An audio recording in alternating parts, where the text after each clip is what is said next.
Okay na. Hello, Teacher John. Ano ba din?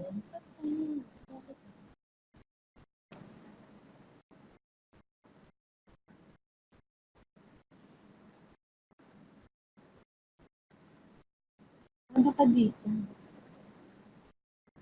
Di ba dyan may microphone dyan? Hindi na nagsasalita sila. Nag-stop siya. Basta may kausap siya kung sila nag-i-introduce. May microphone pala.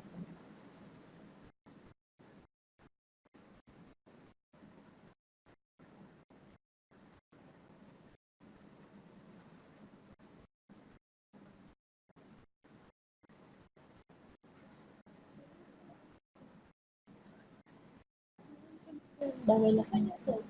Yan. Baka yan naman yung ano. Yun.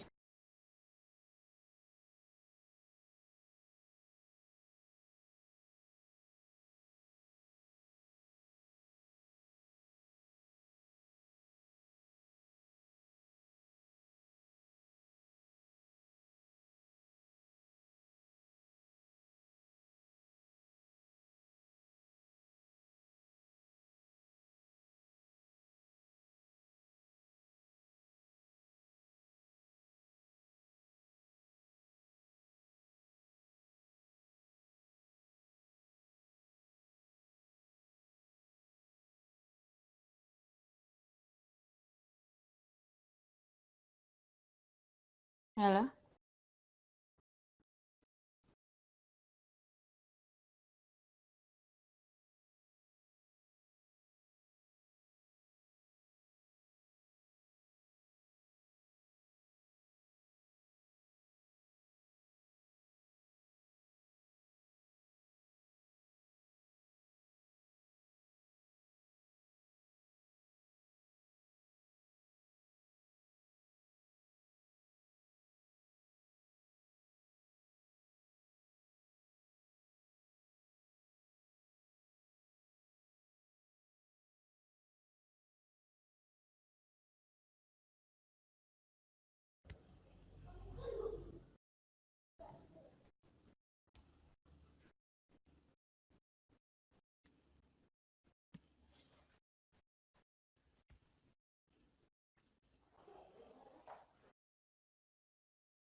Afternoon. Hello. Yeah, hello.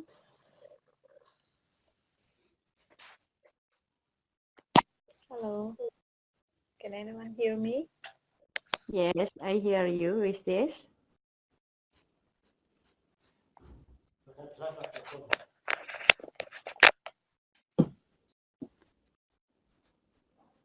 Hmm.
Don't know. Hello, can you hear me? And Sorry, we're having some technical. Having some technical. So just trying to.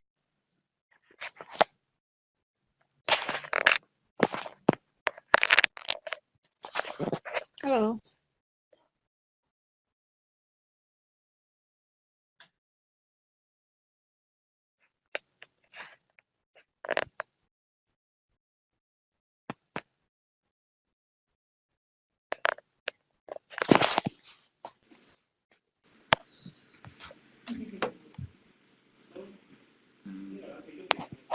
Ya Allah.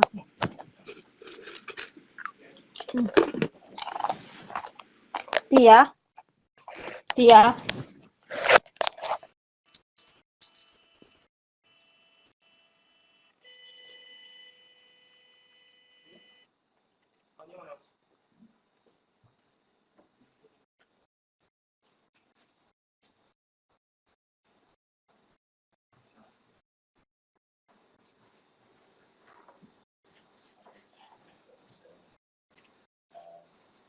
Okay, just wanted to check, can you guys hear me?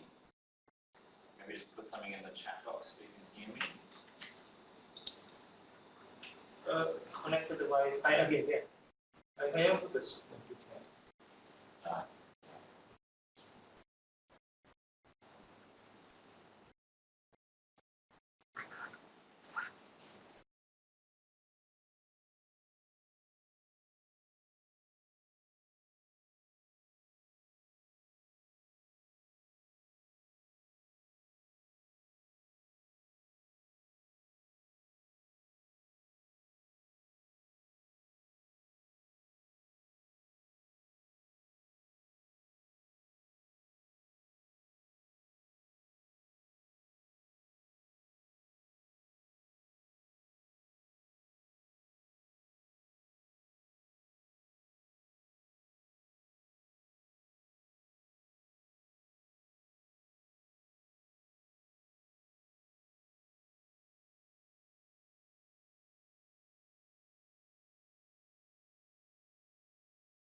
blue? Can you hear them? Check. Okay. I think this is blue.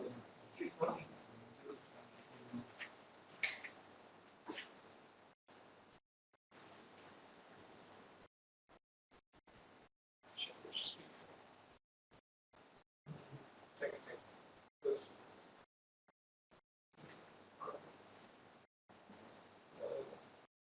Comment guys.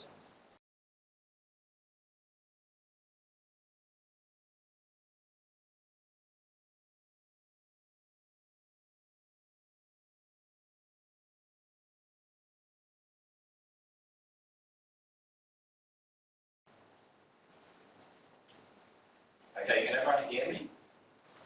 Can anybody hear me?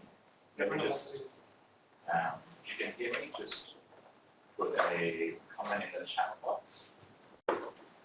Yeah, sorry, we had a few difficulties getting started. The power went out here, we had to get a generator, so sorry for the delay.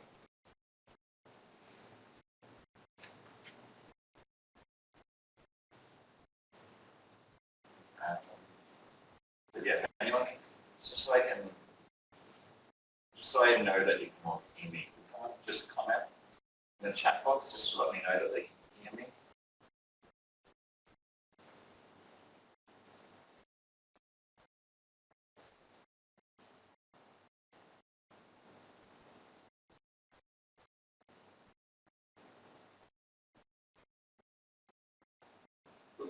Is the camera not working?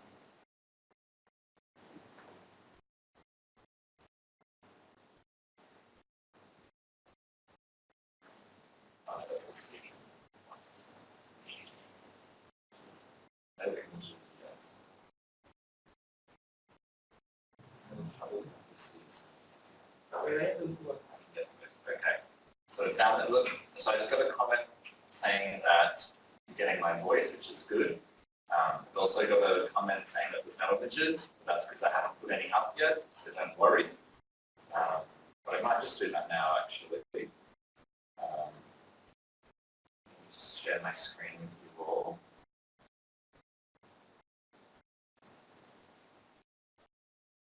Your camera, your click. Oh yeah. I can see my own mic.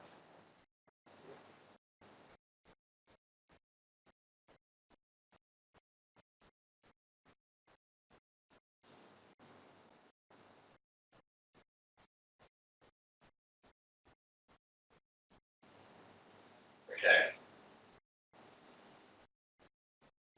So I'm just sharing my screen now, so everyone should be able to see that.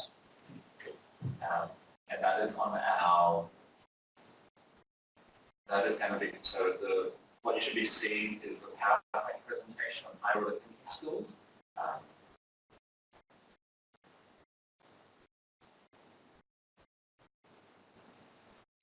Okay.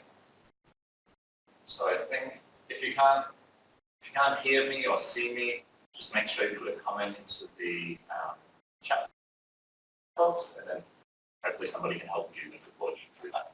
Because we're a little bit late, I'm going to get started. And yeah, just to apologise that we had a power outage here in Yogyakarta, so we had to move locations at the last minute. So that's why we're a little bit late to get started. But that's okay, we're here now, and you're here now. That's the important thing. So let's start our, sorry, I just one of the voices not really clear. Maybe I'll speak a bit louder, see if that helps. Okay, so today we're going to be looking at higher order thinking skills in primary and junior secondary, junior high school. So sometimes we call higher order thinking skills HOTS. Okay, we've just got some comments, the voice isn't clear, so we're going to try and fix that before we go on. Otherwise there's not much point in talking. I feel like normally this is blue, yeah? It's not blue. Yes.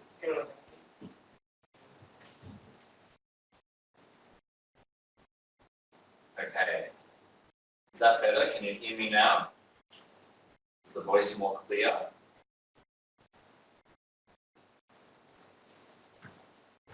So let's just try that now. I think we've fixed our speaker here. So just let me know if you think that voice is clearer now. If not, we'll work on it to fix it.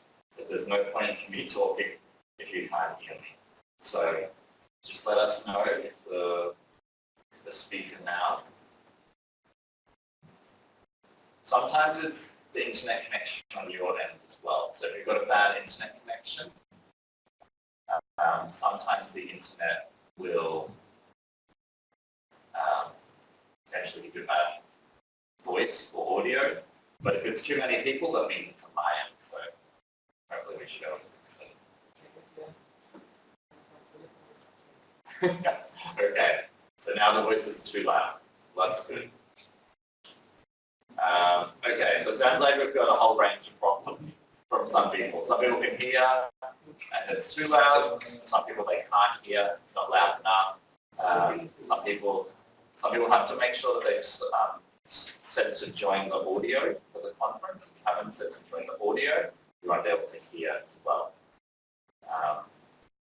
So I'm going to get started, and any comments you've got to put into the chat box, and we'll see if we can address them as we go along. Okay. Alrighty. So like I said, we're going to be today we're going to be doing a lecture on higher order thinking skills for primary and junior secondary school. Higher order thinking skills are sometimes called HOTS as an acronym, or sometimes they just call it HOT for higher order thinking, depending on what we're talking about. So if you see that acronym throughout the presentation today, that's what we're referring to. Sometimes you'll also see LOTS or LOTS, which you can see on the screen here in the bottom left-hand corner. That refers to lower order thinking skills. So kind of the opposite of what higher order thinking skills are. But we're going to define these later on throughout the presentation. So don't worry if you're not familiar with what they are or what they look like. And yeah, just an introduction to myself, because you may not have ever met me. My name is Joel Hone, and I'm a volunteer education specialist here at Senior Academic Mathematics in Yogyakarta. And I work in a whole bunch of different projects here, but one of my main goals is doing is giving training to teachers on different topics. And I've got an interest in higher order thinking skills and also online education. So they're my interests. And today we're going to be looking at one of them, which is the higher order thinking. Okay, so let's move into, go to the next slide. Okay, so now what we should be seeing is our session objectives. So by the end of this lecture, what I want you participants to be able to do is firstly define higher order thinking skills in the context of mathematics education. And secondly, I want you to recognize higher order thinking mathematics questions for primary and junior high school students. There's a goal that we haven't put on here, which would be about you guys creating your own higher order thinking questions. However, I think that's quite a difficult task to achieve from just a 2-hour lecture today. So I didn't want to put that on there as a goal. And instead I wanted to just get you to start thinking about what are higher order thinking questions, what do they look like, and once you start to be able to recognize higher order thinking questions, that'll put you on a path to be able to create your own HOTS questions in the future. And we have some recommendations in this lecture about how to do that. But you know, creating HOTS questions is really difficult.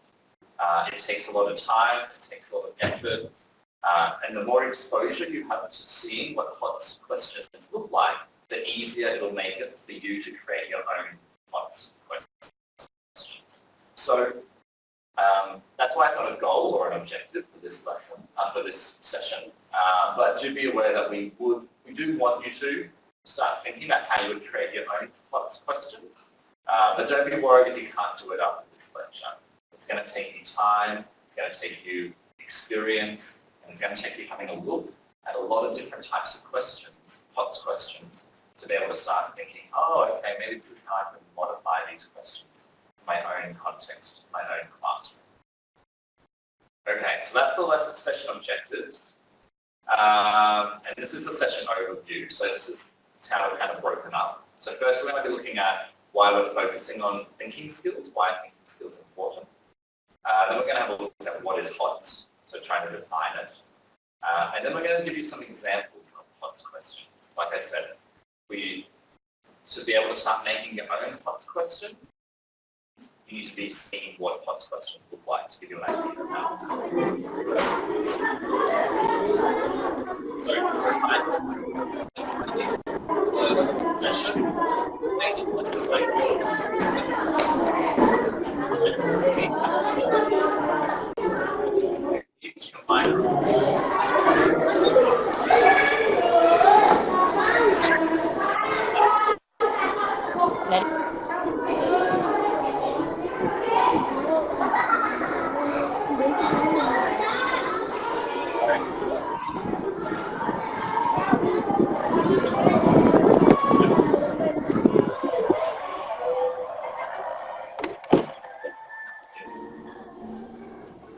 Okay, so thinking.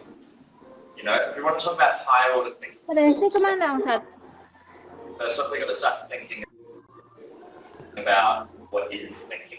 And up here we've got, thinking is the process through which people process information, synthesize connections between them, so between the different types of information, and then make decisions and create new ideas. So that's quite a broad thing, and there's lots of elements contained in that. But essentially that's what when we come to thinking and we come to education, this is how we like to think about thinking. It's a process by which how we get the information out there to be processed, how we make sense of that information, if they're making connections between the information that we already have and the information that we've just obtained. And then it's about creating new ideas from those connections.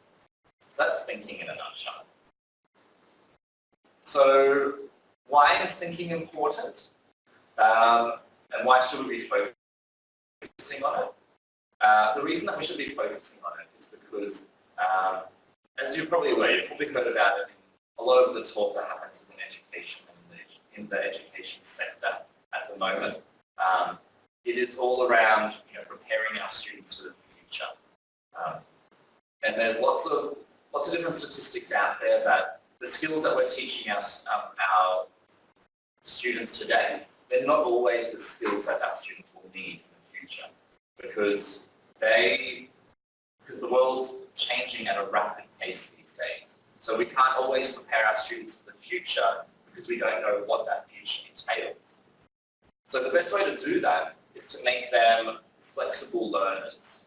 And one of those ways that we can do that is by teaching them how to think. If they know how to think, if they know how to approach new information, that means that they're much better prepared to deal with the uncertain future that we have ahead of us. And this has been a bit of a move within the education sector. Back in the 1960s, when education was sort of like mass education and schools were being developed and trialed across everywhere in the world, the focus was very much on giving people who were participating in education the skills they needed to do the job. But today we've moved away from that. We still teach skills which will be vital for our students' lives, whether it's about literacy skills or numeracy skills. But we also need to teach them how to think. We need to teach them how to approach new problems and new situations so that even though it is unfamiliar and uncertain to them, they can still deal with that situation. And mathematics, I personally think, is one of the best subjects to do that in. So we're going to find out a little bit more about that as we go on today. So thinking is important because if we can teach our students to think effectively, it better prepares them for the future. Okay, but not all thinking is equal, and we have different types of thinking. We have the lower order thinking, which is up on the screen now, And we've got lots, so lower order thinking skills. So lots, when we relate it to mathematics, is about solving tasks while working in familiar situations and contexts, or applying algorithms already familiar to the student. So what does that mean? So essentially what we're saying here is that lower order thinking skills is when students are just either regurgitating or repeating things that they've already seen before, because it's things like understanding, it's things like replicating. So the students see how to do something and they can repeat it again. So the thinking that goes into that is that it's not critical, it's not creative, it's simply replicating what we've done before. And lots isn't necessarily a bad thing. We use it every day in our lives, you know, we need these lower order thinking skills to do lots of the different tasks which we are faced with every day, even in the classroom. Our students need them too. However, we also want to make sure that they are using higher levels of thinking. So let's have a look at what HOTS is now. So HOTS, or higher order thinking skills, in mathematics, it's about solving tasks where an algorithm has not been taught, or using known algorithms or working in unfamiliar context or situation. So again, what this is trying to say is that when we do higher order thinking, it's about giving our students either situations where they don't know the algorithms or the equations or the solutions straight away. They have to look at the problem, they have to look at the task and think, okay, how will I solve this? What information do I already have that I know that I can apply to this situation and can give me a result? Or it could be a situation that they already know. Okay, I think someone's sharing their screen. It's just taken over my screen. So maybe we change that back to sharing my PowerPoint? Otherwise people might get a bit confused. I think someone's accidentally sharing they're sharing their phone screen at the moment.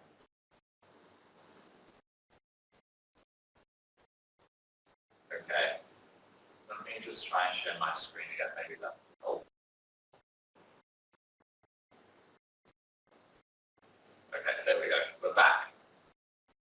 Okay, so HOTS is either about, you can give your students a question or a problem which they don't know how to approach it yet. They don't know how to solve it yet.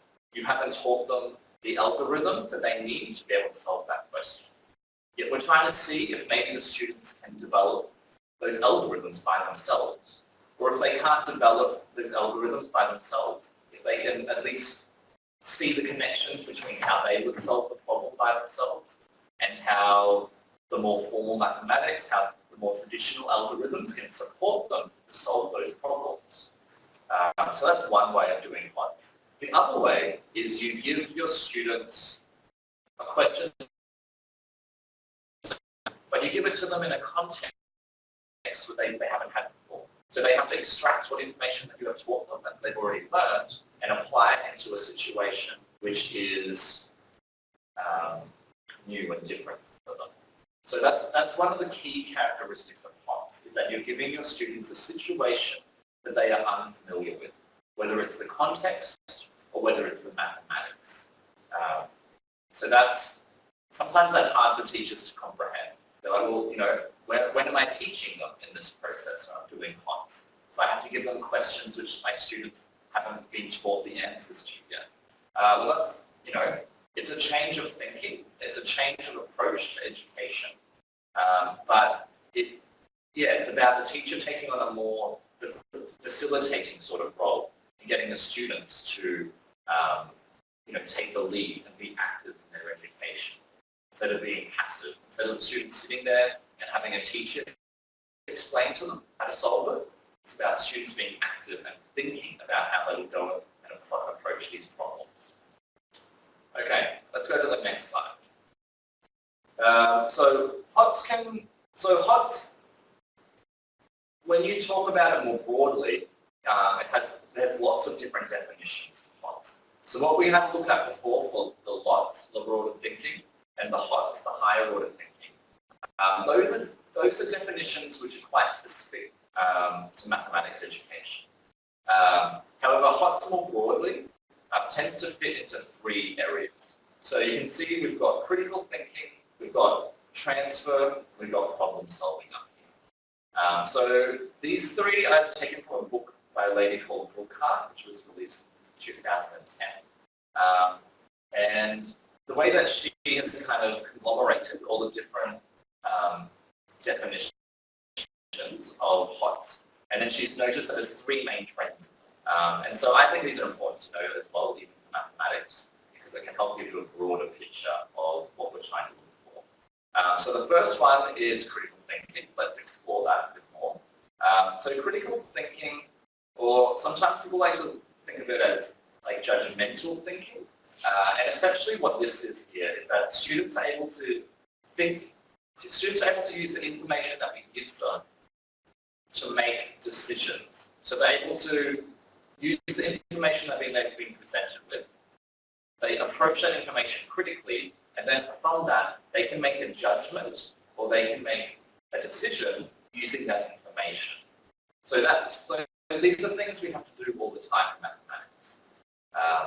When we're presented with a question, we sometimes have to make assumptions about that question to help us solve it, because maybe we don't have all the information yet. So maybe we assume, okay, this is typical in that situation, so I'm going to make this assumption, which will then help me solve this mathematical problem. So critical thinking. And so some people might be saying, okay, critical thinking, but why do I have to do that? Well, some people naturally have the ability to critical think, or they naturally develop it by themselves over time.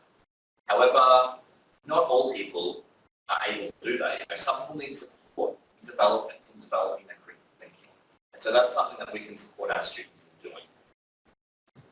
Okay, the next aspect of HOTS is transfer.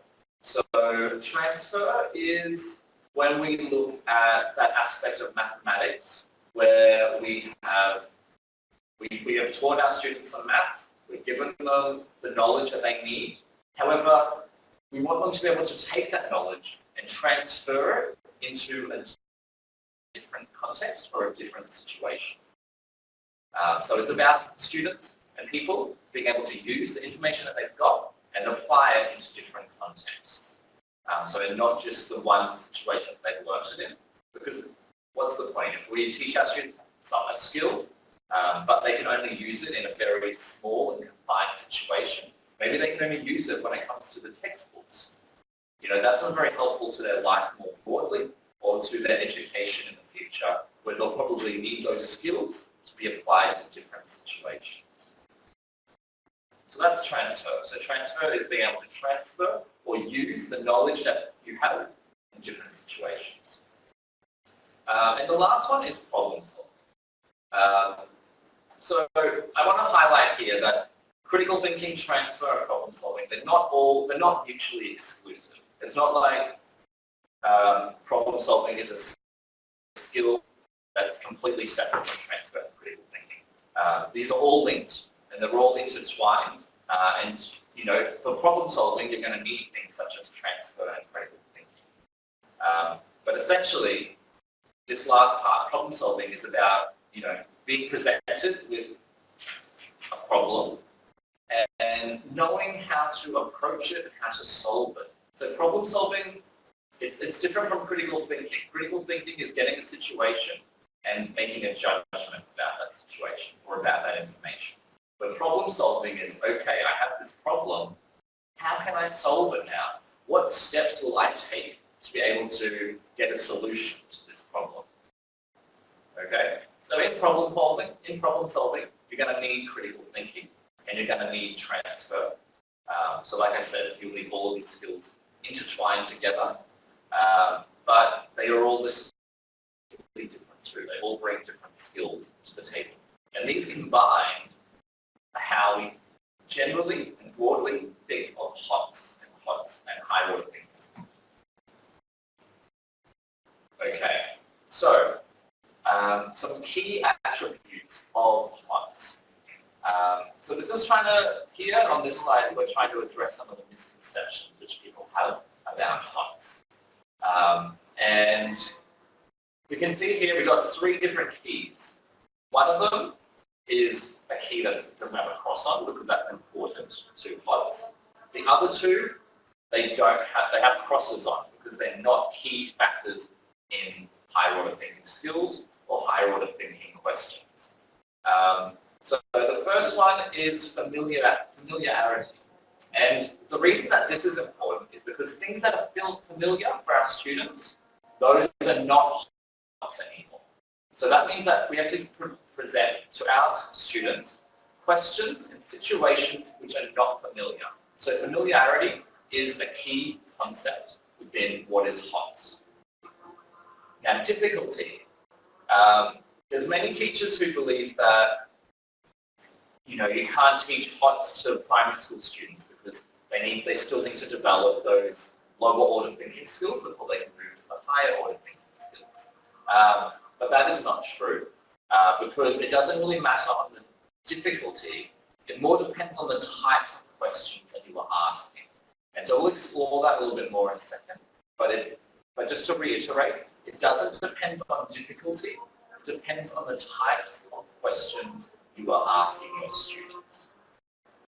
And this next part is similarly involved in that. It says, we're saying that the number of steps needed to solve the problem, that has nothing to do with whether it's a HOTS question or whether it's a lower order thinking question. I think that is linked to difficulty, but HOTS questions don't mean that you need lots and lots of pages to solve them. It means that we've presented our students or our learners with a context or a situation that they are unfamiliar with, and they have to go about finding solutions to that. Okay, if you've got any questions about these, please feel free to put them into the chat box, and we'll just write them down on a piece of paper, and later on in this session we'll have time for questions, so you'll be able to talk to me and ask me those questions then. But yeah, maybe write them down as you go along so you don't forget them. Okay. So the whole idea of higher order thinking skills versus lower order thinking skills is to do with how we categorize types of thinking. And when you categorize things in this way, it's tend to be called a taxonomy. So taxonomies were very popular back in the 1970s, 1960s, particularly amongst psychologists and educational psychologists. And one of the most famous ones of these is Bloom's taxonomy. So I'm sure most of you have heard about it already. It's a really interesting document and it has some really interesting ideas. Let me see if I can bring it up. Okay. So here we'll have a look at the specifics of Bloom's taxonomy in a second. But here is just some information about what is Bloom's taxonomy. So as with all taxonomies, Bloom's taxonomy is a way of classifying something. And in this context, Bloom's taxonomy is about, well, he actually has a couple of different taxonomies, but the one that we use in education is the cognitive one, which is to do with thinking. So cognitive is a word that we sometimes use for thinking. And so essentially Bloom's was trying to categorize or trying to create categories on the types of thinking that our students did and what that meant. So was it a good thing? Was it a bad thing? Was sometimes the thinking better? Sometimes the thinking worse? Should we be aiming for different types of thinking in our students? And essentially he designed this taxonomy as a way for teachers to design assessment. So when we created assessments for our students, we could look at the responses that our students gave us, and we could see what type of thinking came into those different answers. So there's some issues with people trying to use Bloom's taxonomy as a teaching model, which is not what it was designed for, and there's very little evidence to support that Bloom's taxonomy is a good teaching model. So try not to get confused about that. It's instead a way of thinking about our students' responses. What are they saying? What does that mean? So the idea that Bloom had when he was creating this was that if one of your students is operating at a higher order of thinking, it means that they're using all of the skills that are below that. So in a second we'll have a look at this hierarchy or this taxonomy, and you can see what I'm talking about. But essentially, this was established in 1956, and it was revised in 2001. And yeah, there's evidence supporting this, there's evidence that contradicts this, but the reality is that Bloom's taxonomy is one of the most cited references within education. So whether or not it's, it has that evidence to support it, or, it's like any educational theory. There are some people who don't believe in the model, or they don't appreciate the taxonomy. However, the reality is that it's being used by a lot of people, and it's helping a lot of educators out there. And so if you do use it, it's important to understand the taxonomy and what it actually is trying to say, and use it in the correct way. So don't use it as a teaching model, but use it to identify how your students respond to different things. And you can also use it to help you think of the types of questions that you want to be asking them. We'll talk about that a bit more in a second. Okay, so we're just bringing up now Bloom's taxonomy, so what it actually looks like. So here we've got 6 different levels. Down at the very bottom we have remember. Above that we have understanding. Then we have apply, analyze, evaluate, and create. So this is the Bloom's taxonomy. And essentially what we're saying here is that these 3 skills down the bottom, so apply, understand, and remember, those are lower order thinking skills. And then the skills up the top, we've got analyze, evaluate, and create. These are the higher order thinking skills. So what we're trying to say here is that students who are creating, evaluating, and analyzing are operating at higher order levels of thinking. And students who are just applying, understanding, and remembering are operating at lower levels of thinking. So if we move to the next slide now. So we were talking about this briefly before. We get a question which always comes up, and that is it possible to develop HOTS in primary school children? So a lot of times people think that, HOTS questions have to be very difficult, they have to have lots of steps, and that they need to, that the students in primary school haven't learned the skills yet to be able to operate at those higher levels of thinking. However, that's not what HOTS is about. HOTS is about the types of questions you're asking. So when we're asking questions, I'm just going to go back now to the Bloom's taxonomy. When we're asking the types of questions in the analyze, in the evaluate, in the create section of Bloom's taxonomy. So higher order thinking questions should. So these are the types of things that higher order thinking questions should be doing. So there should be eliciting responses that go beyond simple information and rote memorization. So that's simply a recall or an understanding. If we go back to our Bloom's taxonomy, that would be when we do rote memorization or rote recall. That is just remembering. Okay. Higher order thinking questions should have many possible right answers. So this is a really key aspect of higher order thinking questions, higher order thinking skill questions. And that is that there's more than one answer. Maybe there's the most correct answer, but there can be answers which are not as correct, but they're still on the right track, or they're still heading in the right direction.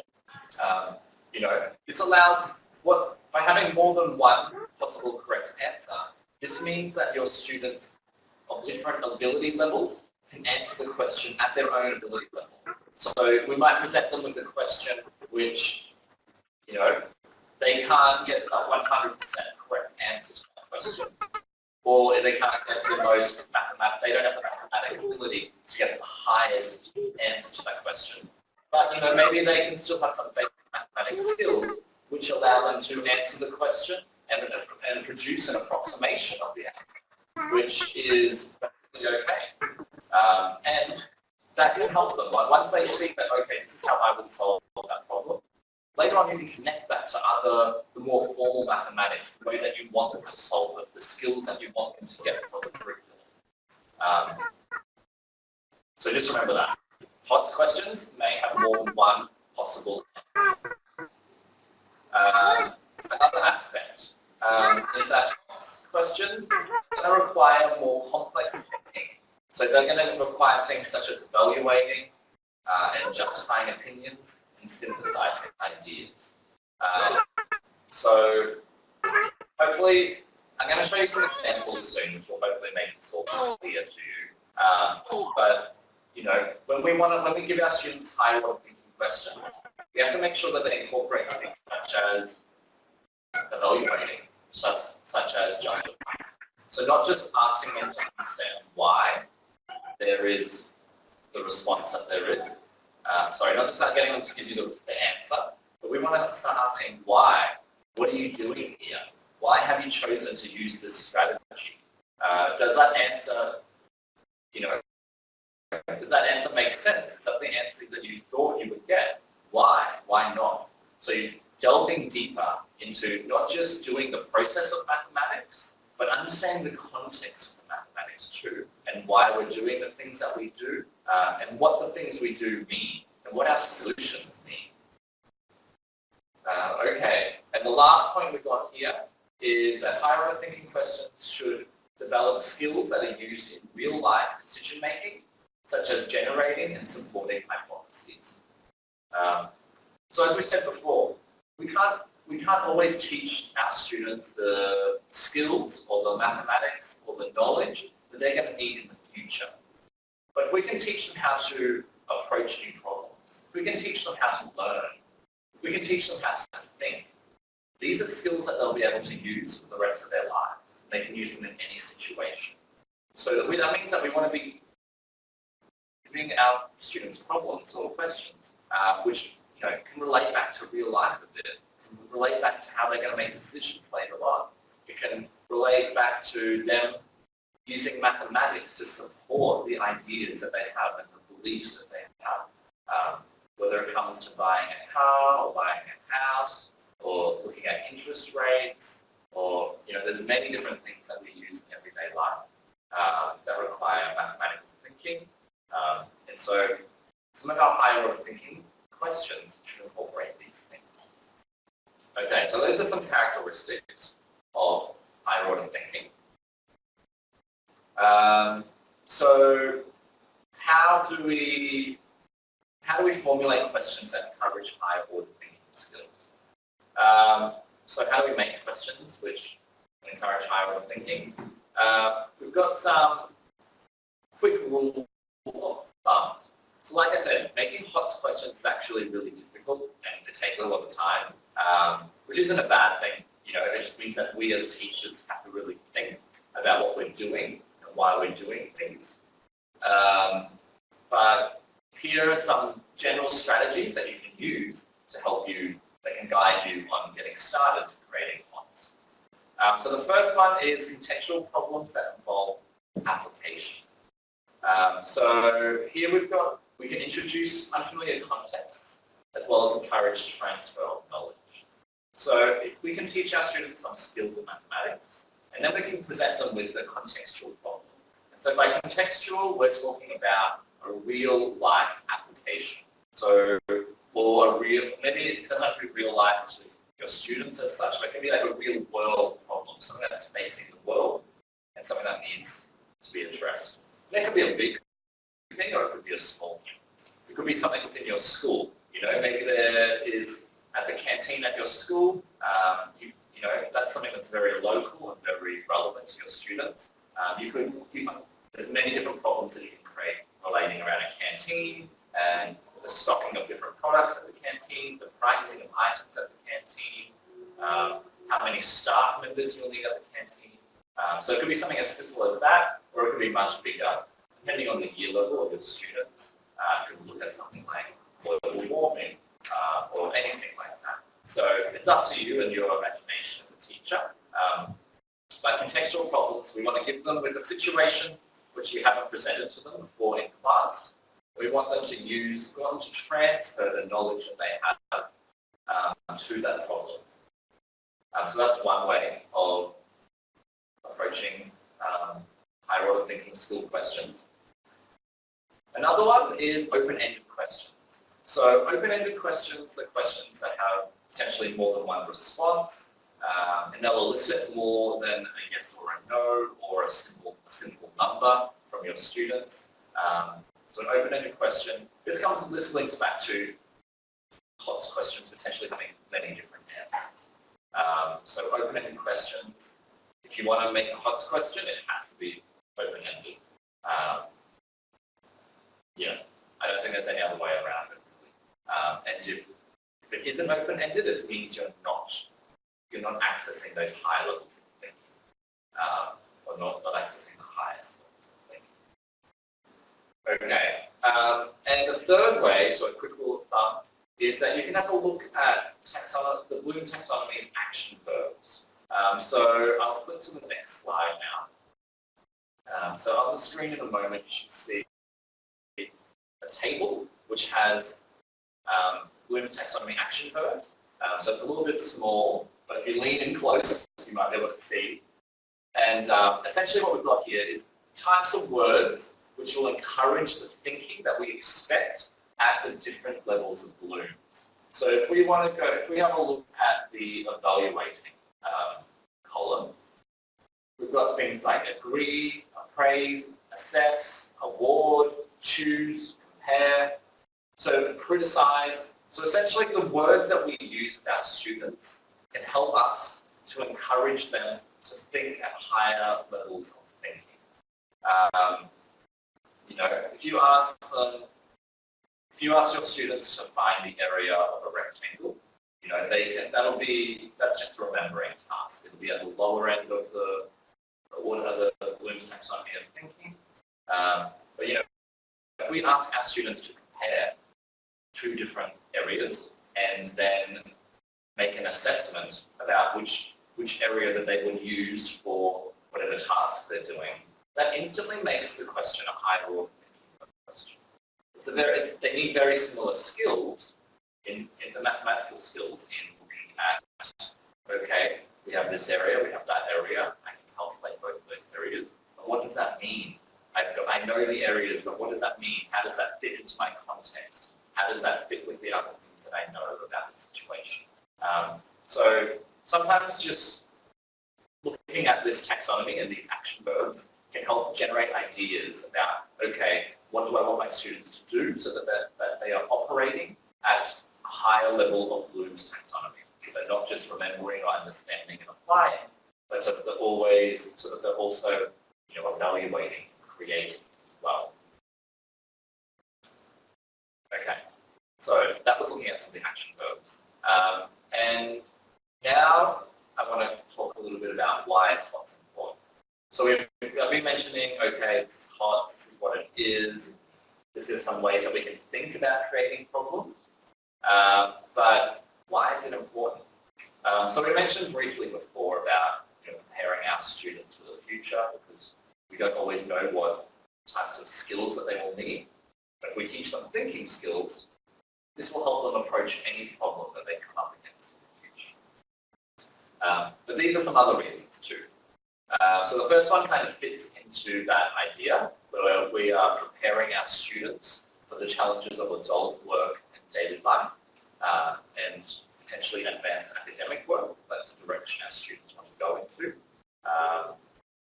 It can also, so there's been research that proves that focusing on high order thinking skills as opposed to very specific technical skills or very specific academic skills can produce can get our students to get higher scores on on standardized testing, which is really quite interesting and delves into those ideas around looking at, okay, what's more important, thinking skills or, direct instruction of mathematics or the knowledge we want our students to have.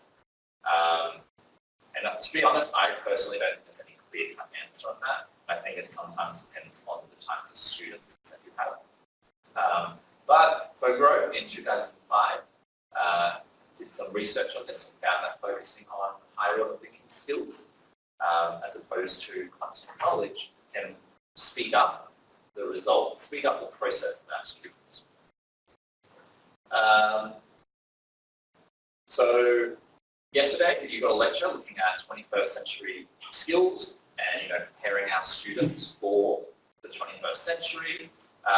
And there's lots of different definitions about 21st century skills, but typically they include things such as critical thinking, problem solving, reasoning, analyzing, interpreting, synthesizing information. And these are all aspects which come into HOTS. Those are higher order skills that we want to give our students so they are prepared for the future.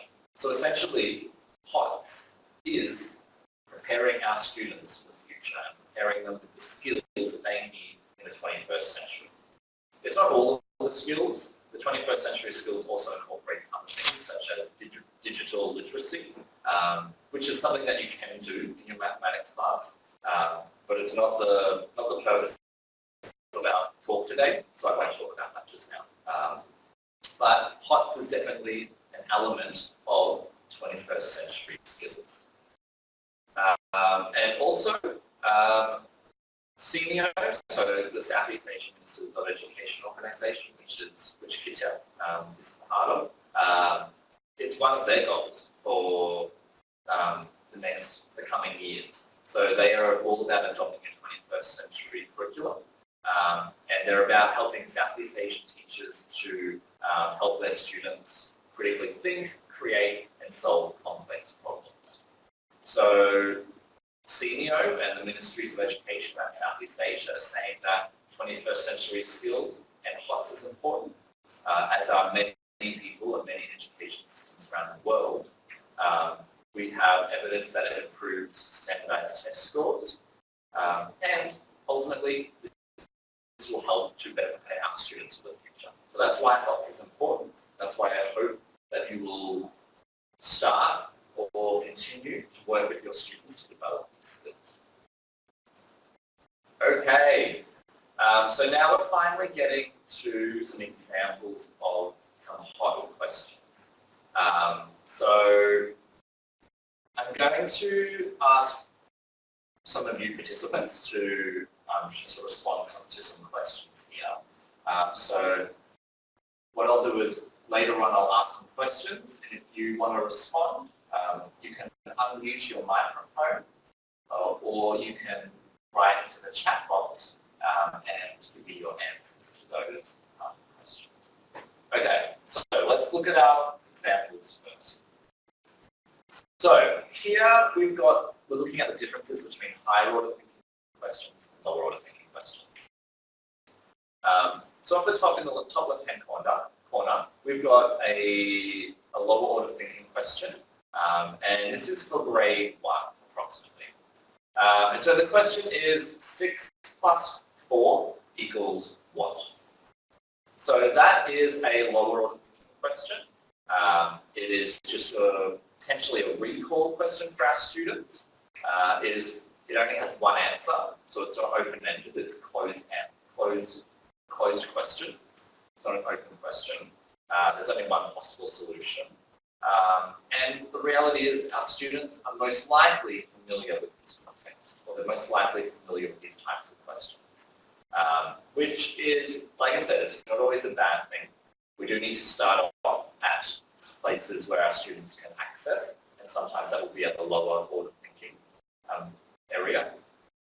However, if we do want to make a question like this to higher order thinking, and you can do this with your grade 1 students, or maybe your grade 2 students, we can just change our way of thinking about the question a little bit so that it fits into those higher order higher order areas of Bloom's taxonomy. So if we go down in that same column, we've got a way to make that question higher order. So we can ask something like, what numbers could you add together to make 10? So we can see that this has multiple answers, which are all correct. And there's nothing wrong with that. That's good. That makes our students think more. So there's more than one answer. The ways that students go about solving this could be numerous. There's many ways that the students can try and find a solution to this. Some students might just find one. They might just find 1 plus 9. Maybe they'll find 5. And that's okay. They don't have to find all the solutions. This is a type of question where students of all different ability levels can answer it.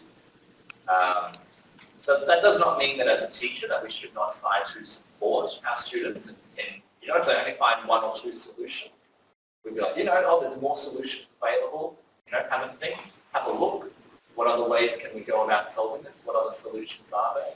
So it doesn't mean that we don't support our students to try and move up and to get to those higher levels, but it does allow all of our students to try and achieve and to experience success by being able to answer some of the questions.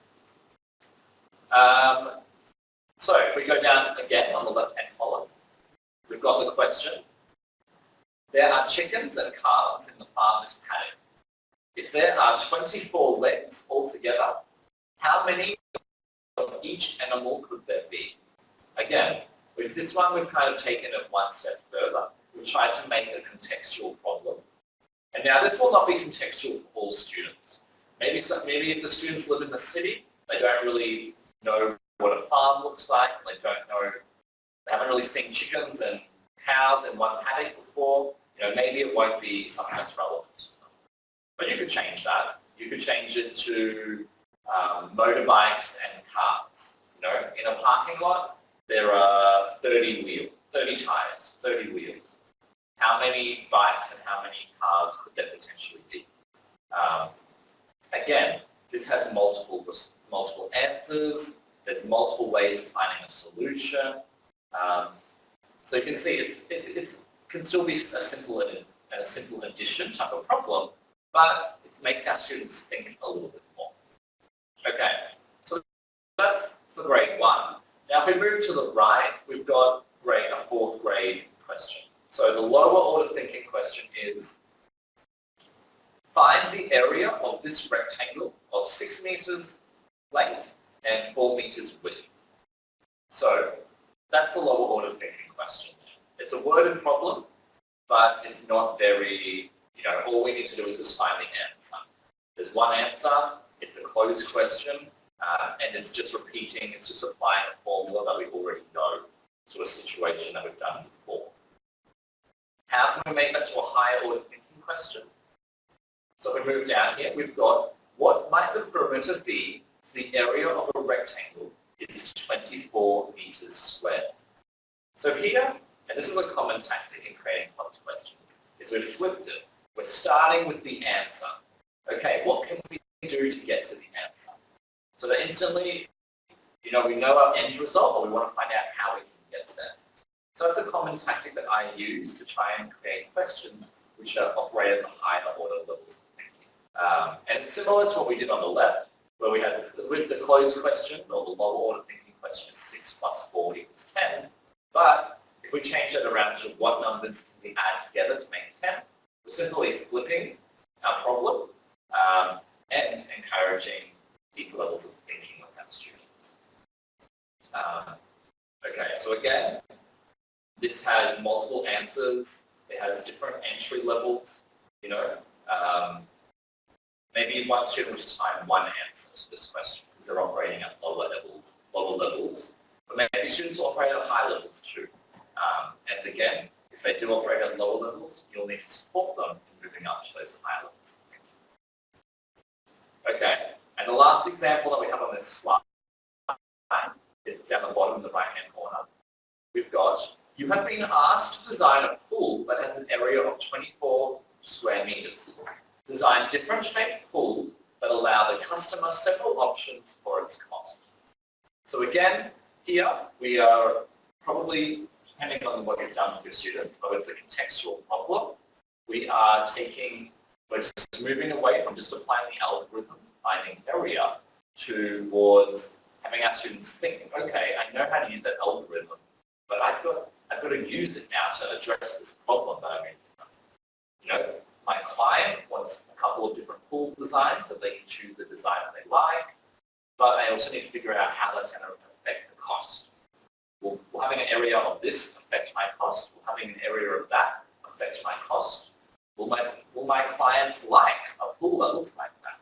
So it's bringing in some real life context to the math, which not only makes it more interesting, but also promotes higher order levels of thinking as well.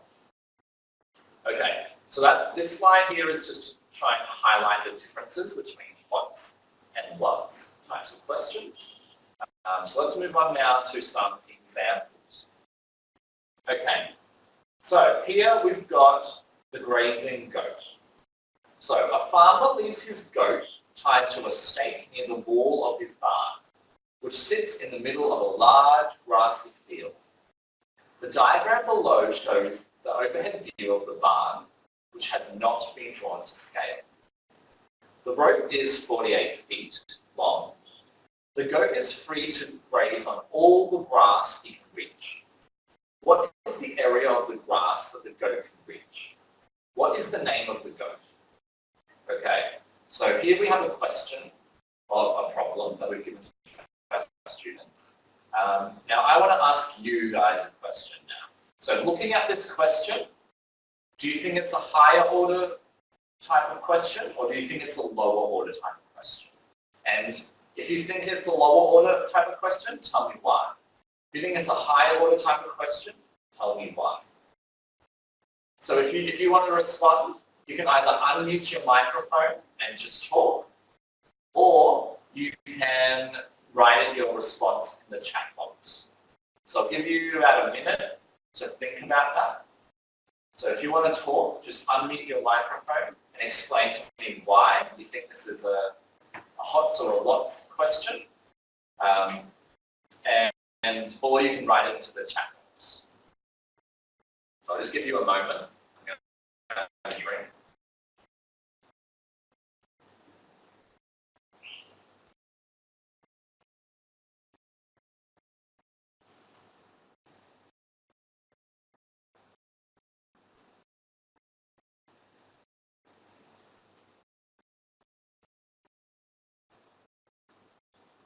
So I'll just repeat the question once more.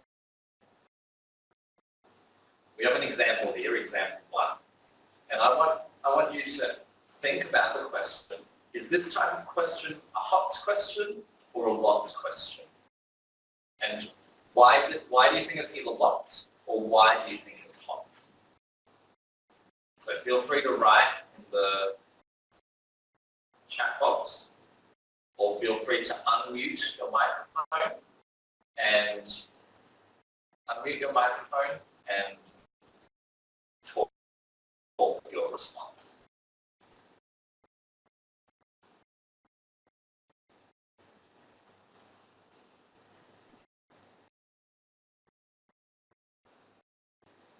Okay, so Nadja has raised her hand. So Nadja, if you want to I can hear you.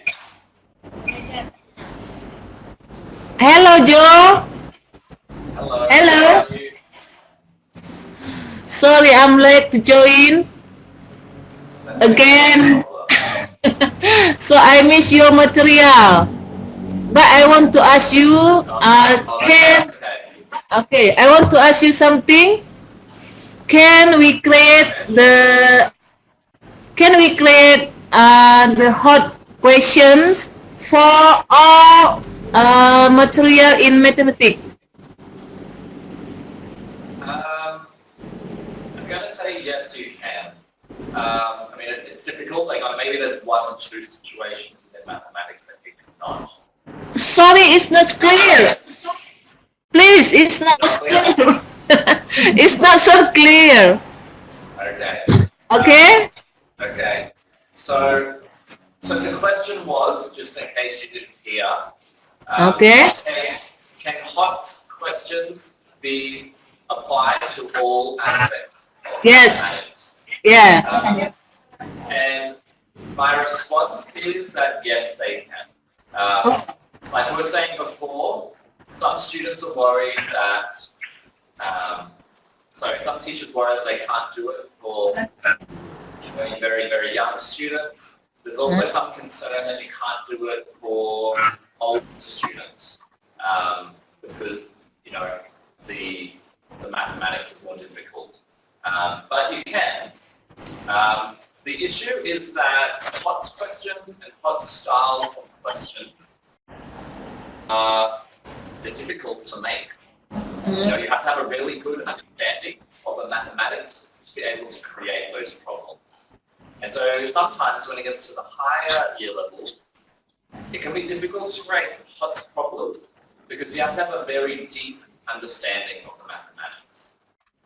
And also, these elements are becoming more abstract at the higher year levels, which means that we can't always apply some of the tactics that we normally use, such as we can't always use a contextual problem because some of that mathematics is abstract.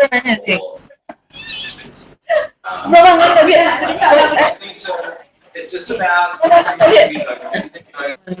the Bloom's taxonomy and the action verbs, or thinking about flipping the types of questions that we're asking. So the students have to think about why we're doing the mathematics that we're doing, what it means in different situations, and those things that I was talking about earlier.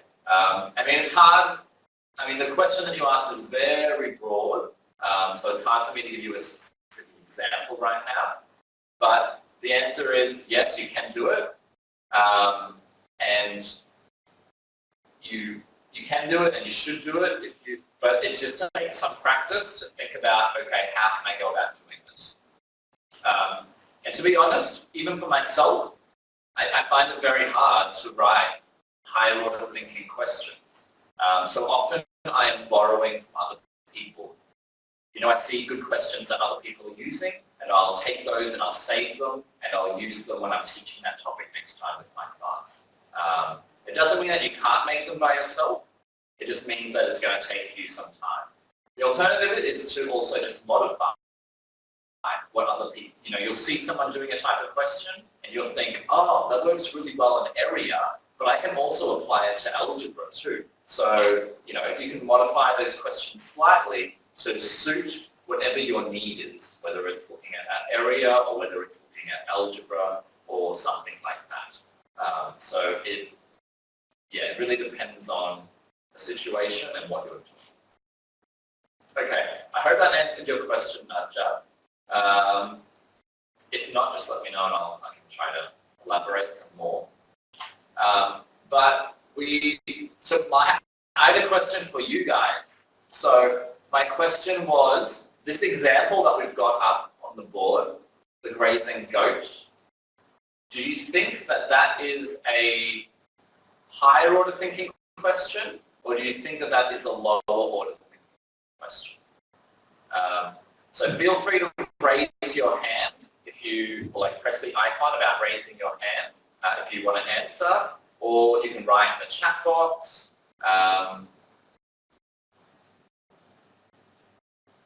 So is example 1 a HOTS question or a LOTS question, and why? Is example 1 a HOTS question or a LOTS question, and why?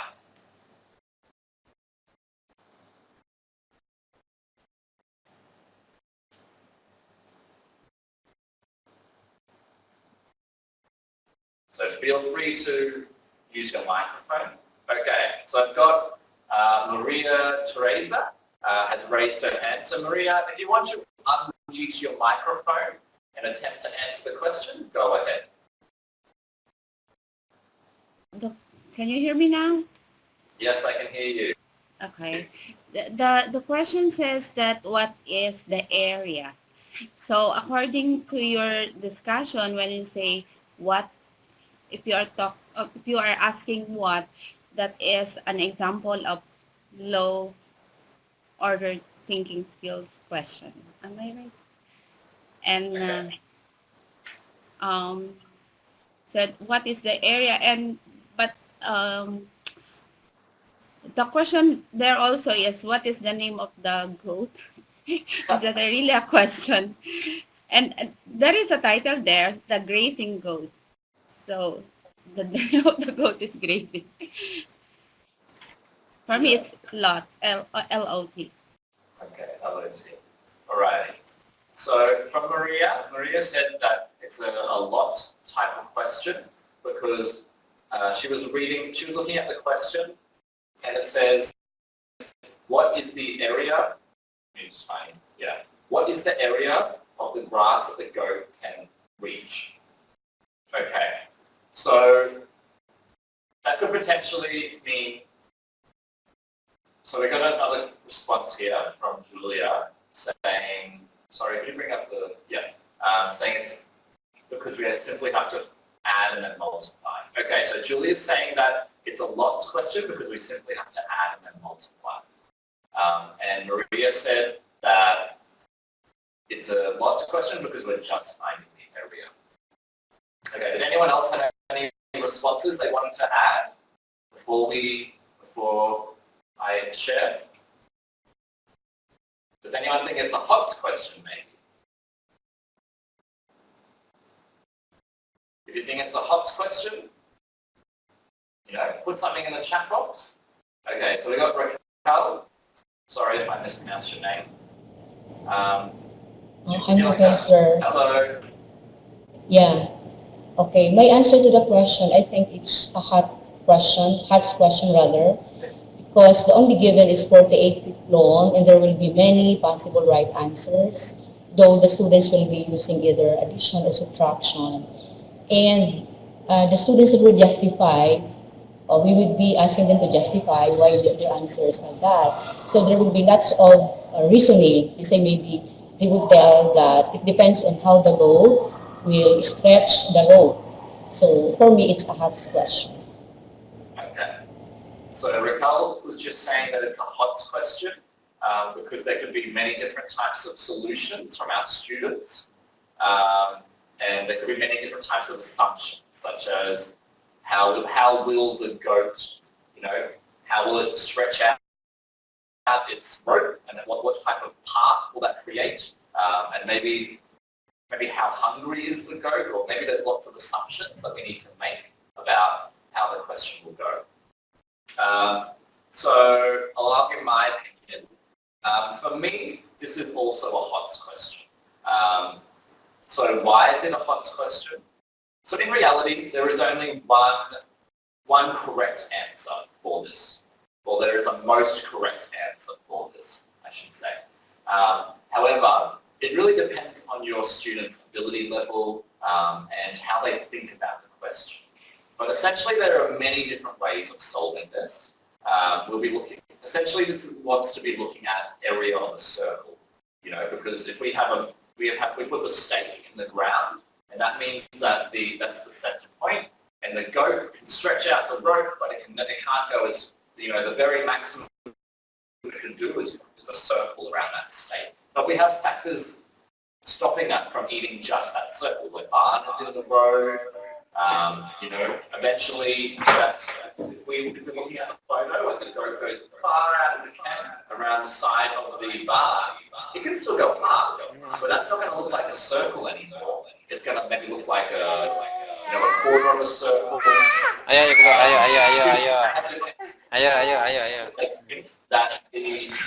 That the goat might move. For example, they might think that the goat will eat in an area that looks like a rectangle as opposed to a circle. So the students really have to think about what they're doing. They have to think, okay, what will the area look like? Will it be a circle? Will it be a rectangle? Will it be a semicircle? Will it be something else? They have to think about how does the barn impact this? How will that change the area that my goat can eat, my goat can access when it wants to eat? So while this only technically has one correct answer, there could be ways that students can go about answering it that are more correct or less correct. There is many different ways to answer it as well. You know, there is the most efficient way to do it, but there are many other ways which, you know, students could use to try and find a solution to this. Also, from the question, it's not very clear what the students have to do. I mean, it's clear that they have to find the area, but it doesn't explain to them that, you know, the goat will walk in a semicircle or the goat will walk in a circle, so therefore you must be finding the area of the circle. So again, the students have to be like, okay, I've got this situation, but what skills do I need to use? What aspects of mathematics will I need to use to do this type of question? So when you do HOTS questions, this is a side point. It's always really good to, well, I think the only way it works is if you let students solve it by themselves. You can't tell them what mathematics to use. You can't tell them, you know, how to approach it. You just have to let them do it by themselves. If they're having problems starting, that's okay. You can support them. But you never tell them what to think or what to do. You know, if they were, for example, on this question, if they don't know how to start, you'd be like, okay, it says we want to find an area. So let's have a think. How will this goat move? What shape will it move in? And maybe that'll help us think about what type of area that we need to find. So that's not telling them that they need to use the area of a circle or the area of a rectangle. That's just getting them to think about the question that they've got and trying to get them to access those higher orders of thinking. So, like I said, I think this is a HOTS question because it's not routine. You know, this is probably a question that they've never seen before in a context that they have to really think about all the different elements to get to an effective answer for that. So that's my thinking about it. Does anyone have any questions, or is anyone unclear about why this is a higher order thinking skill or higher order thinking question? You can write it in the chat box, or you can put up your hand and respond if you like.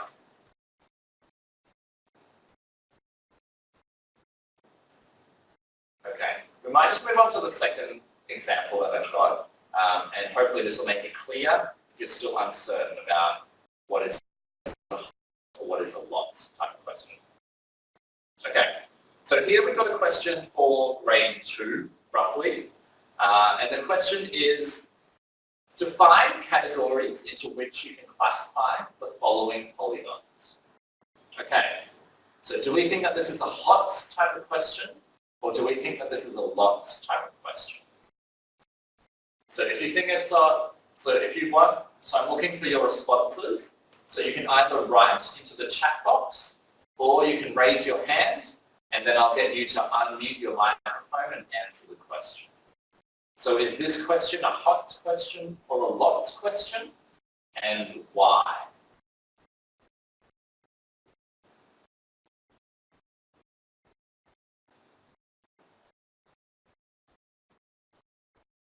Hello.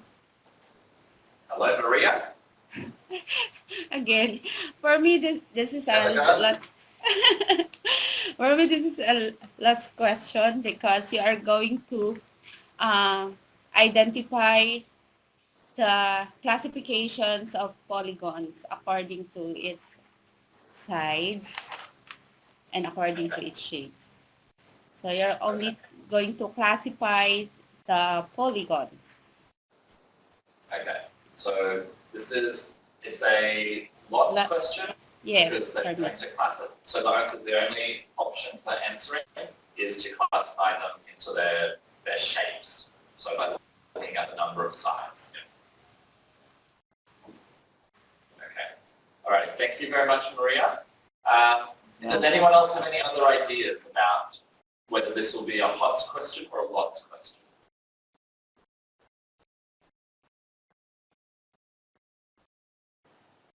Okay.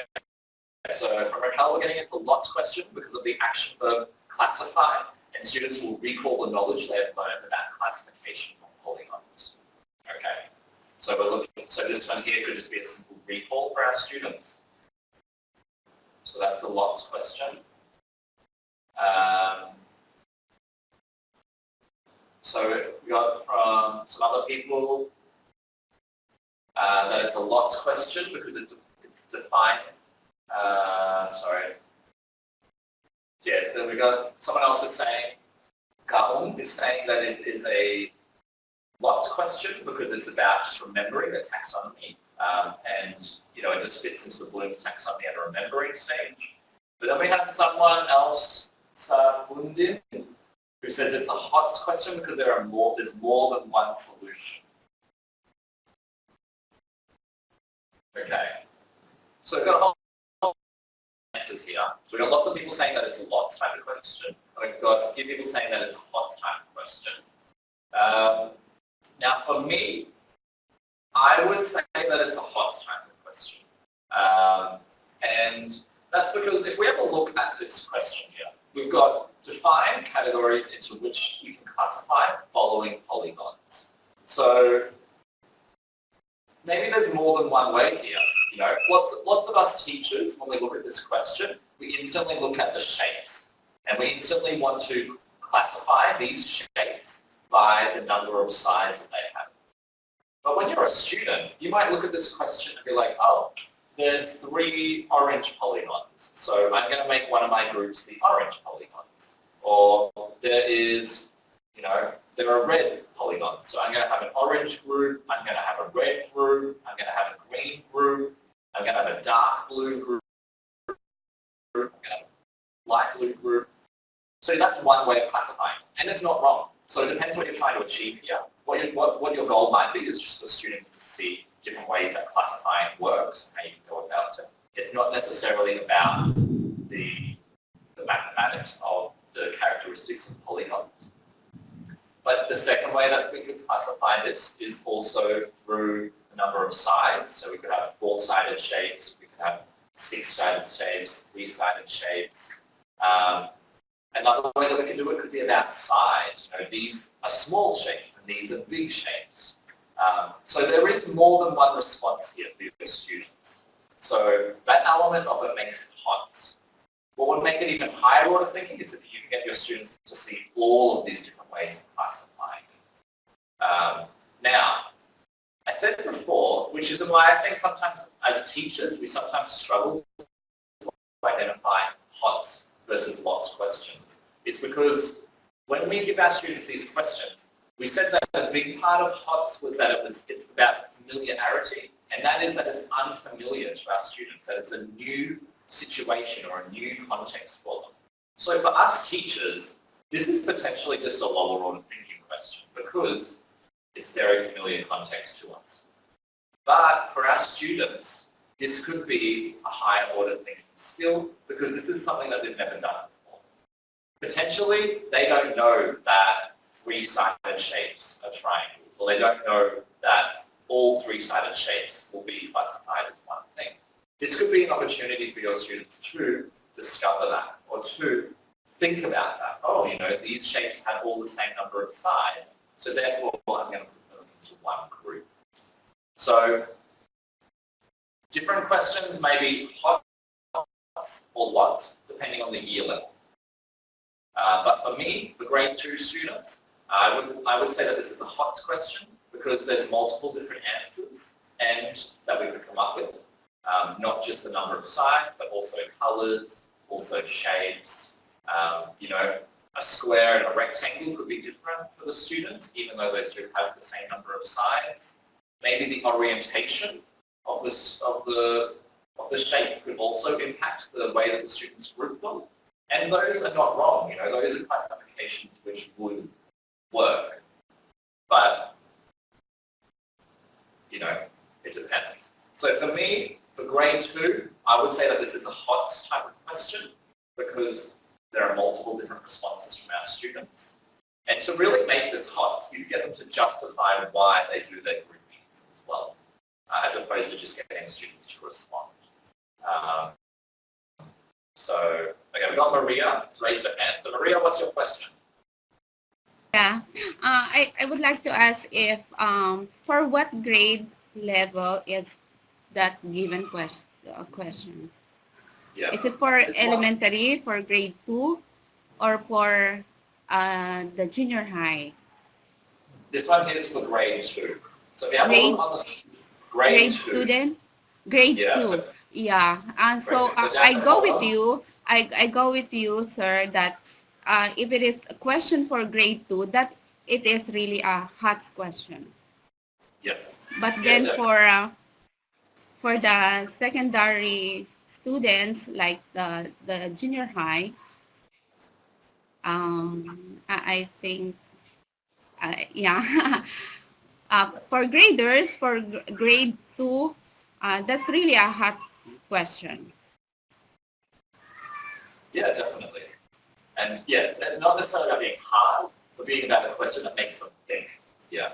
And you're right, like I was saying. And hot is it's something when something is hot, it is that way because it's unfamiliar to our students. If you have a grade 5, 6, 7 class, this will probably be a very familiar concept to your students, and so it won't be a hot type of question. But for a Yeah. grade 2 class, this will definitely be a situation which makes them think. Yeah. Okay. Right. You're right. Yeah. Thanks. That's all right. Okay, sorry, could I just get you to bring up the chat box for me, please? Last second. Just bring up the chat box. Yeah. So I'm seeing a few other people are saying that they can understand why example 2 is a hot question now. So that's good. Okay, now we'll have another example. I've got a few examples. So this question here is for grade 3. So just give it a moment to come up on the screen. But this is the polar bear problem. And so we've got a polar bear weighs 500 kilograms.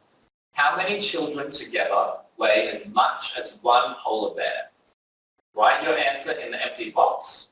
If you like, you may use the scratch paper. Okay, so this is a question for grade 3. And it's the same question. Do you think that this is a hot question? Or do you think that this is a lots question? And why?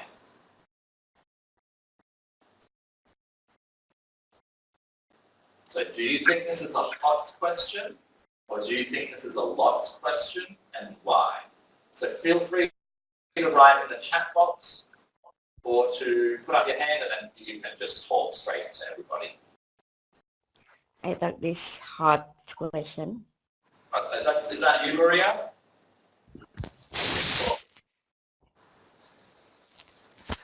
Yes, because we don't know who wakes the children is what's class.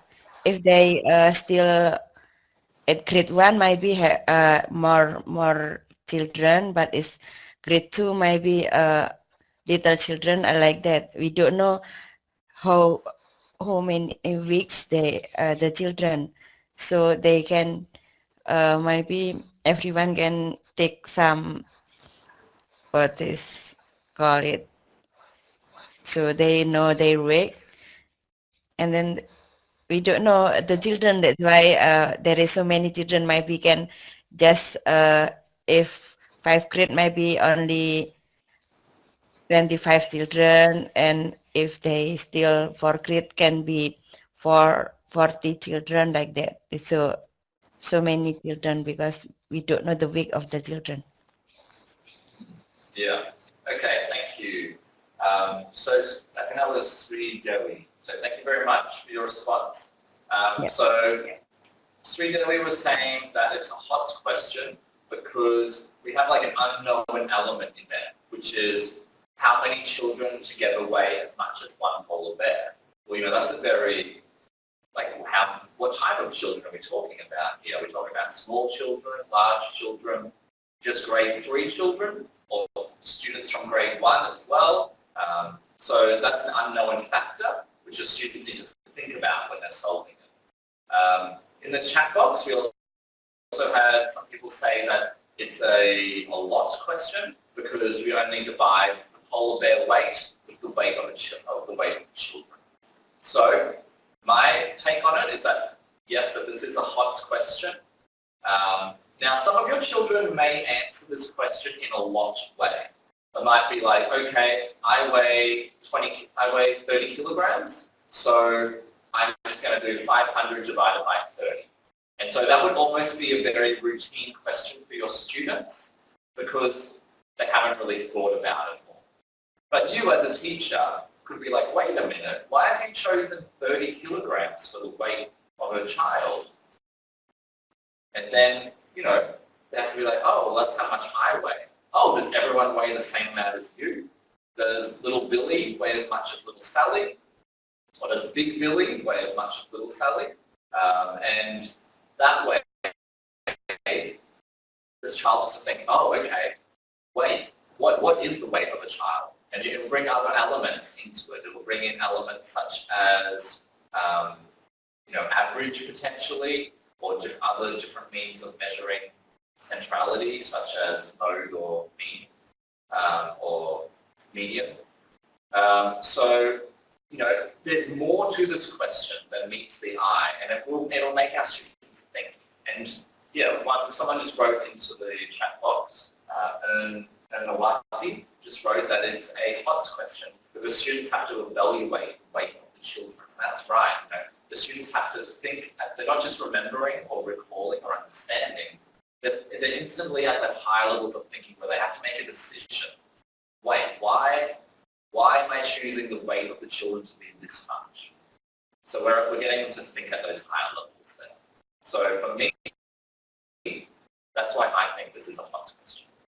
Like I said before, this could be a LOTS question if the students just choose one weight, they don't justify that weight, and they just do 500 divided by that weight equals number of children. That would then be a lower order thinking skill question. But because the students have to evaluate and critically assess what the weight of a child is, it instantly makes this question from a LOT to a HOT question, just by that. Okay, good responses, everyone. Okay, example 4. Here, so I'm showing you lots of different examples because I want you to be able to recognize the difference between like HOTS and LOTS, but also so that you can start thinking about how you would create your own HOTS type of questions as well. So that's why we've got lots of examples today. Okay, so example 4 is called Gold Rush, and this is for a grade 7 class potentially. It could be grade 6 or grade 8 as well, I think. And the question says, a complex of land is known to be rich in gold. Some miners are planning to mine the gold there. Each of them has 4 wooden stakes and a rope measuring exactly 100 meters. They have to use it to mark off a rectangular plot of land. What would be the dimension of the plot to get the largest area of land? Explain your answer. That's the first question. And the second question is, it is said that if the prospectors work together, joining their ropes and still using only 4 stakes, they will get more land. Is this true? Investigate and explain your answer.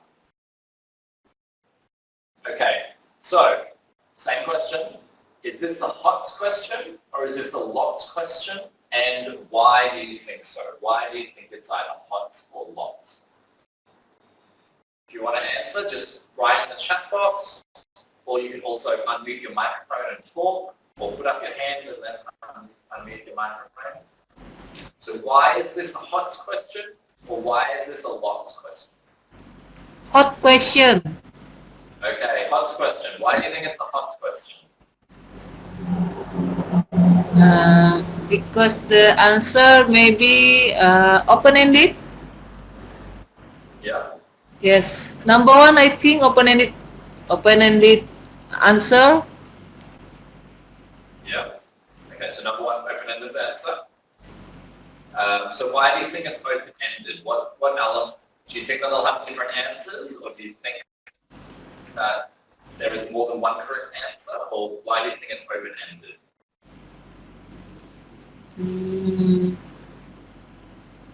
Wait, I have to confirm.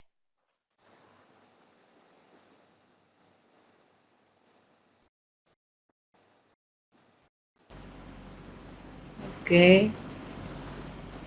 So I'll repeat the question. So why do you think it's an open-ended question? Do you think it's an open-ended question because there are many strategies to solve it? Yes. Many strategies for number one question. Yeah, you're right. What should the dimension of the plot be to the largest area? Yeah, there could be many different strategies that students use.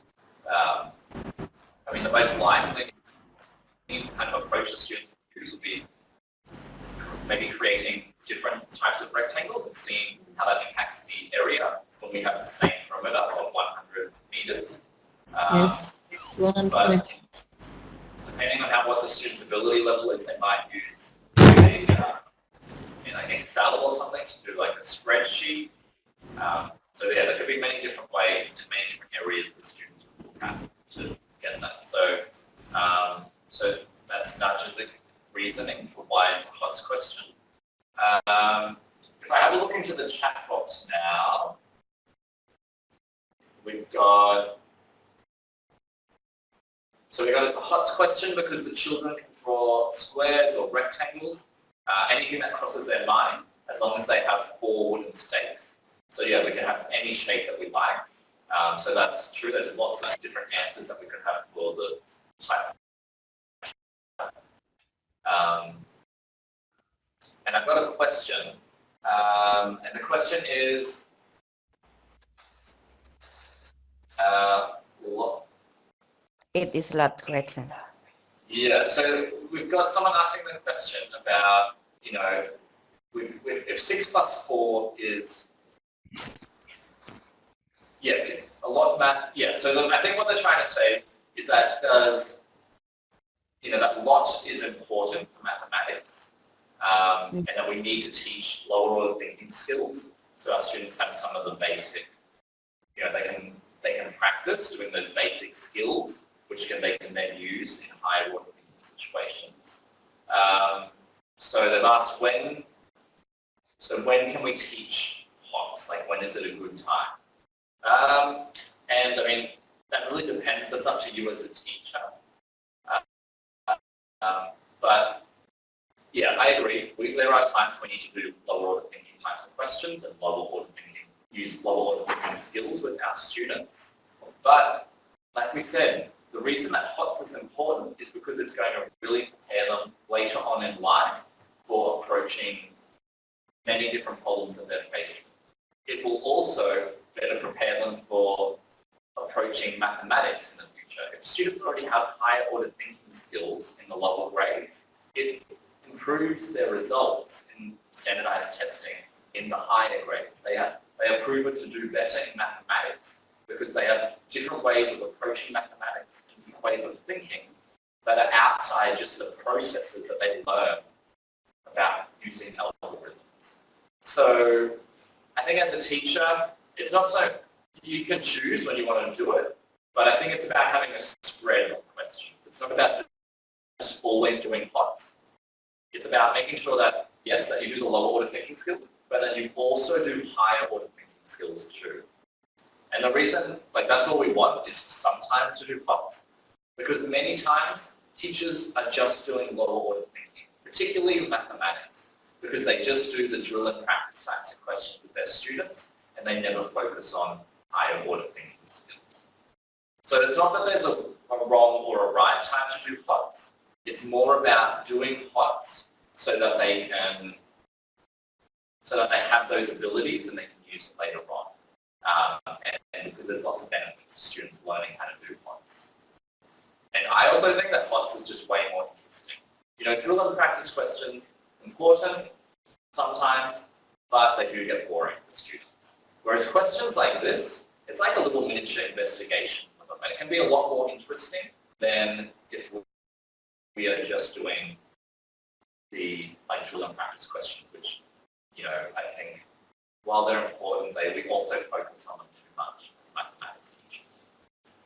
So I hope that answers your question, Anya.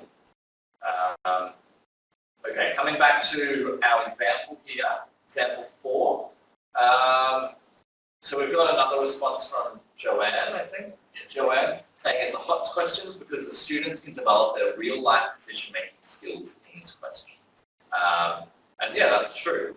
So maybe in the second question, so the first question is just looking at the dimensions of HOTS. So that's mainly about mathematics, looking at different shapes and how that will impact, it's looking at connections between perimeter and area and what shapes will produce larger areas, which is, more square shaped.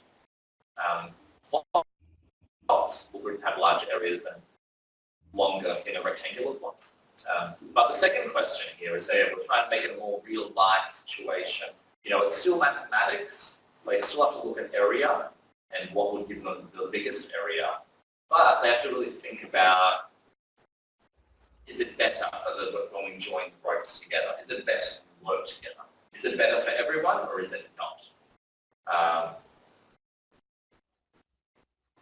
Okay, so what Joanne said is true. I think we just got another question. I think someone just sent a question directly to me, like a personal message to me. But could you just send it to the group? Because I'm looking at a screen which is somebody else's screen. So when I'm reading the questions, I can't read the questions which come specifically to me.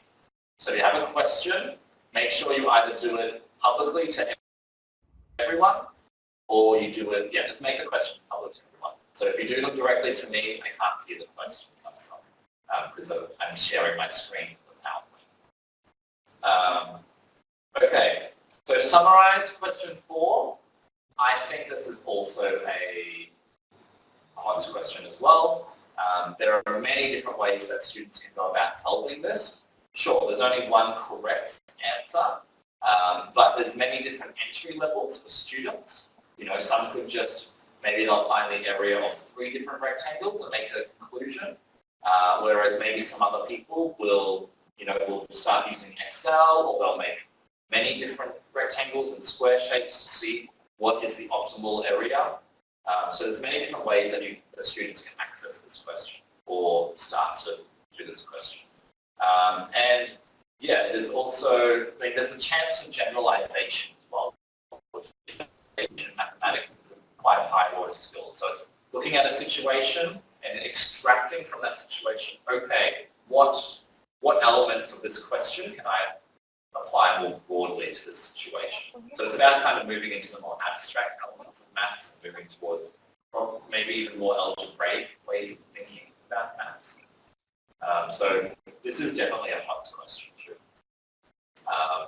Okay, I've actually got 2 more examples, but we've only got 10 minutes left of this session, and I wanted to give everyone some time to ask questions. So if anyone has any questions, we'll just do them right now. The other examples I've got, you should be able to see on the PowerPoint, which was, I think it's up on the MOOC at the moment. So if you want to have a look at those other questions, the final 2 examples are also HOTS questions as well. So have a look at those and have a think about why they are HOTS, or why, and see if that fits into your thinking about what HOTS questions are.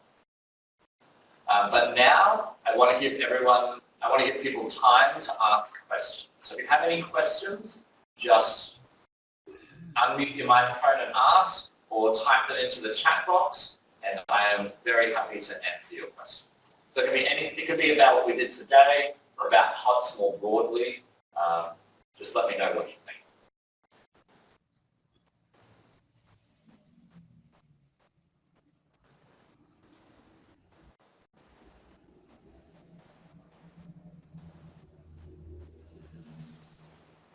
Okay, I might just access my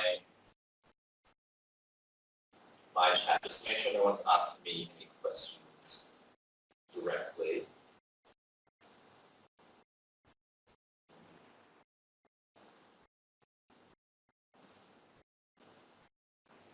stop sharing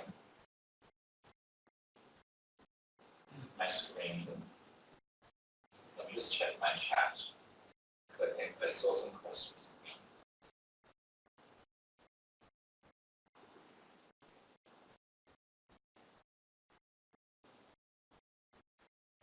Okay.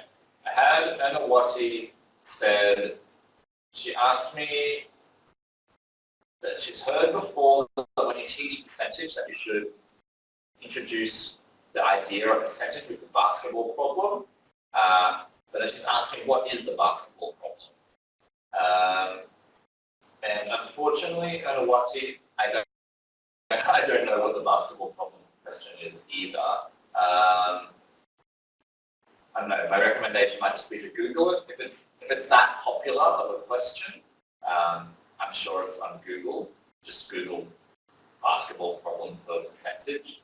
But I don't know, maybe there's another participant who has heard of the basketball question before. But unfortunately, I have not. Okay, so are there any more questions that people have? Whether about HOTS, or whether about the example questions we had before.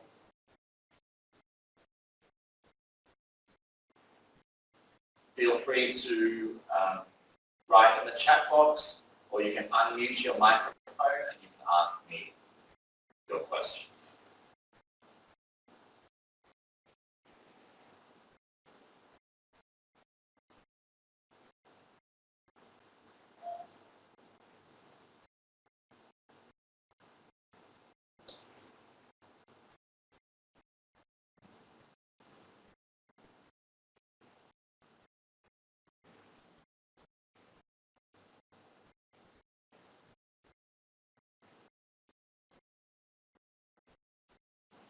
Okay, so it doesn't seem that anyone's giving me any more questions at the moment. So we've still got 5 more minutes. So what I might do is just, I might go through one of the last questions that we've got on our PowerPoint, so you can have a look at that. So I'll just share again my screen so you can see.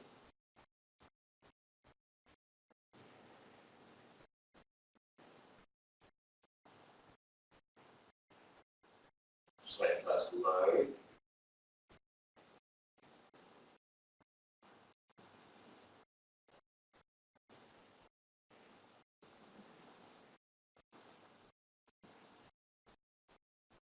Okay, sorry, can you bring up the chat box again? Must have it.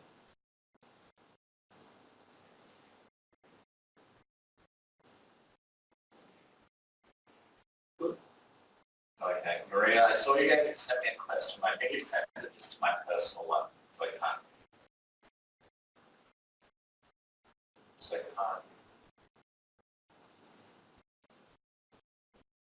Okay, so there's some questions about why the quality of the audio has been a little bit bad today. So we're just having some technical issues here in Yogyakarta. The power was going on and off, and we had to move locations. So we're in a location we normally don't do our webinars, and so we're having some issues with the Wi-Fi, I believe. But sometimes the issues are with Wi-Fi, sometimes the issues are with your internet connection. It just depends about that. So I apologize for that. The next question was about if we can get where we can get the materials for today, and you can get them from the MOOC or the MOOC. So they should be uploaded already. I have modified the slides very slightly because originally another member of our office was going to present. So we end up changing, and so I presented. So the slides are slightly different at the moment, but they're mostly the same. And I think the most important part, which is the examples at the end, which can help you think about what is HOTS and what HOTS types of questions look like, that is still the same on the 2 different websites. So, sorry, on the 2 different slideshows. So you can access either one of those to get the information. Okay, was there any more questions before we finish up? If not, we might just finish up this session.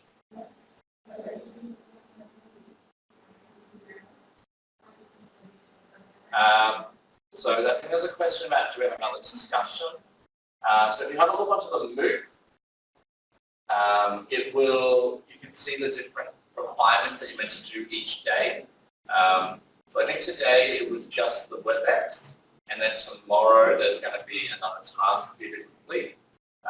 But just go onto the MOOC and double check that. So I was just presenting today, and I think there's a discussion tomorrow on the MOOC. Not a WebEx or just a discussion, but participants can go along and write in their comments. So yes, so I don't think there's another WebEx just yet, but there will be a discussion tomorrow on the MOOC or the MOOC. So make sure you go and have a look at that so you're prepared for tomorrow. So if you've got any questions or comments, I'll give you about 1 more minute because our time is running out to get them in. But if not, thank you very much for participating today. It was lovely to have people commenting and writing responses. Thank you. You're welcome. These things, Bye-bye. Okay, these things are thank much you. more Bye. interesting. Yeah, correction. So thank you very much. Have a good week. If you have any feedback or you have any questions, you can just you can write them in still, and I can email you a response. But that's all from me. So have a good evening, and we'll see you back tomorrow on the discussion board on the MOOC. Okay. Goodbye. Bye. Thank you, Joe. You're welcome.